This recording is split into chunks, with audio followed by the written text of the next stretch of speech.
दोस्तों, हिजबुल्लाह के रॉकेट लगातार इजरायली शहरों पर गरज रहे हैं और गरज करके जगह जगह आग भी भड़का रहे हैं, जहां बड़ी बड़ी आग की लपटें खासतौर पर इजरायली शहरों में देखने को मिल रही है। और अब इजरायली मीडिया हो या इजरायली हुकूमत हो, वो ये साफ तौर पर लिखने लगी है, दिखाने लगी है, छापने लगी है कि साहब हिजबुल्लाह जो है इजराइल के लिए बड़ा खतरा जंग में बनता जा रहा है, जिसकी समय समय पर तस्वीरें लोगों के सामने आ रही हैं। और हिजबुल्लाह ने पूरी तरीके से इजरायली स्ट्रक्चर जो है उस पर गहरी चोट मार दी है, जिसकी तस्वीर लगातार सामने आ रही है। और इसी में यह खासतौर पर बताया जा रहा है कि कैसे इजराइल के सफाद में हिजबुल्लाह ने अपनी आग भड़काई है, जो कि आप साफ तौर पर स्क्रीन पर देख सकते हैं। और साथ ही साथ पल पल न्यूज़ लाइव को सब्सक्राइब कीजिए, बेल आइकॉन दबाइए, ताकि हर एक जंग की अपडेट आप लोगों के साथ साझा की जा सके।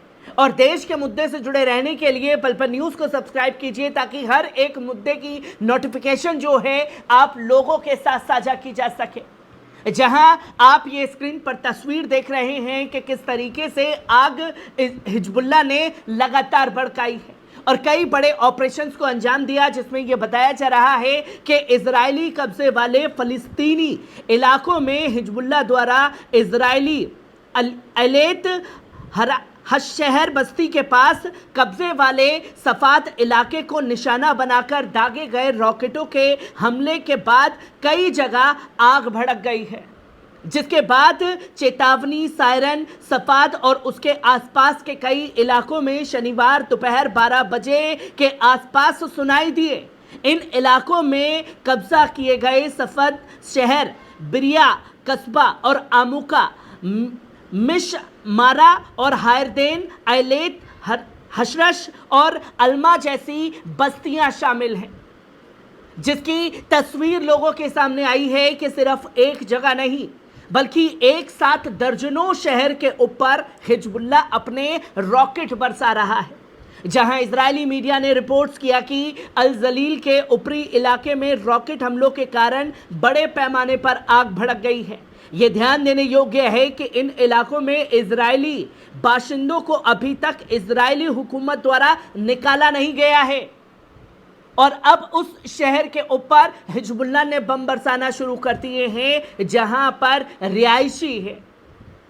और अभी तक इजरायली हुकूमत ने उन लोगों को वहां से निकालने का काम नहीं किया है, और पहली बार उस जगह पर अपनी मिसाइलें, अपनी रॉकेटों को पहुंचा करके एक बड़ी दहशत इजराइल के अंदर भर दी है। जहां शनिवार दोपहर को हजारों लोग बम शेल्टरों की तरफ भागे, जबकि इलाके में स्थानीय काउंसिल ने अब तक खाली नहीं की गई बस्तियों में रहने वाले इजरायलियों से कहा है कि अपनी हरकतों को कम करें और बंकरों और निर्धारित सुरक्षित क्षेत्रों के करीब रहें। इजरायली मीडिया ने यह भी बताया कि उत्तरी इलाके में बसे बाशिंदे ये सोच रहे हैं कि ये स्थिति कब तक जारी रहेगी, क्योंकि सामान्य जीवन फिलहाल पूरी तरह से ठप हो चुका है।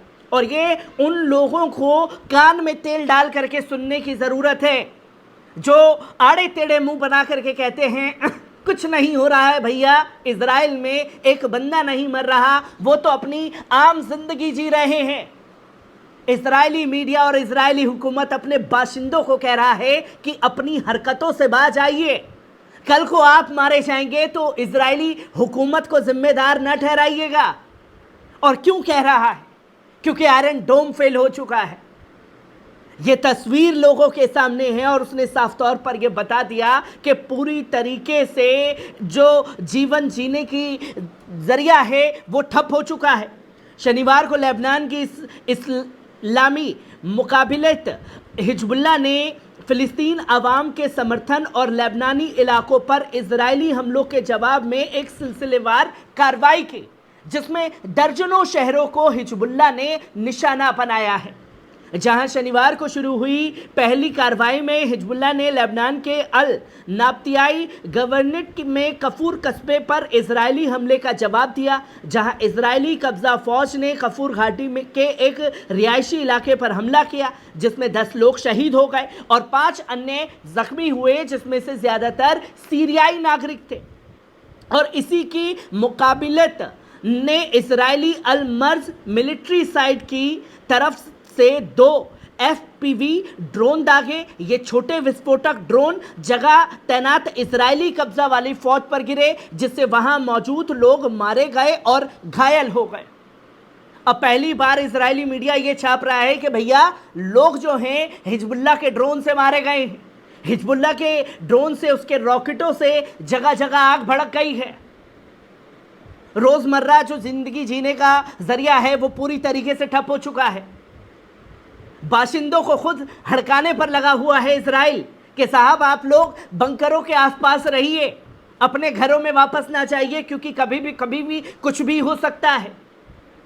पर यहां साफ तौर पर बता दिया है हिजबुल्लाह के इरादों ने कि आयरन डोम फेल हो चुका है।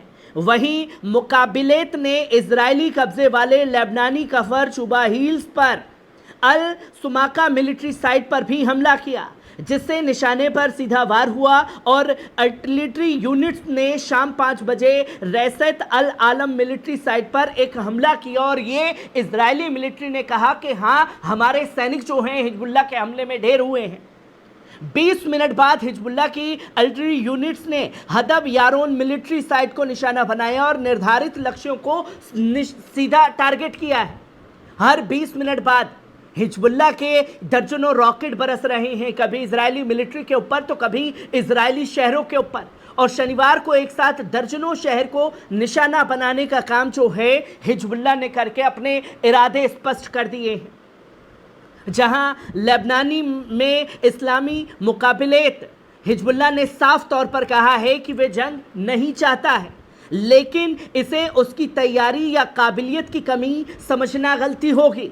हिजबुल्लाह ने बार बार अपनी इंटेलिजेंस और ऑपरेशन ताकत का प्रभावी प्रदर्शन किया है। सालों से हिजबुल्लाह की इंटेलिजेंस और ऑपरेशन काबिलियत ने उल्लेखनीय तरक्की हुई है, जिससे इस समूह को इजरायली सलामती और इंटेलिजेंस के लिए कई मोर्चों पर एक गंभीर चुनौती दी जा रही है, पेश करने में सक्षम बना दिया है। और चाहे वो आसमान पर बेधड़क उड़ते ड्रोन हो या जमीन के नीचे बने मजबूत मिसाइल ठिकाने हो, या हिजबुल्लाह ने इजराइल की उम्मीदों को रणनीतिक तौर पर पार कर लिया है। और यह दावा किया जाता है इजराइल द्वारा कि भैया उसकी इंटेलिजेंस इतनी तगड़ी है कि वो हिजबुल्लाह के एक ही बार में तमाम मिसाइलों को ध्वस्त कर सकती है।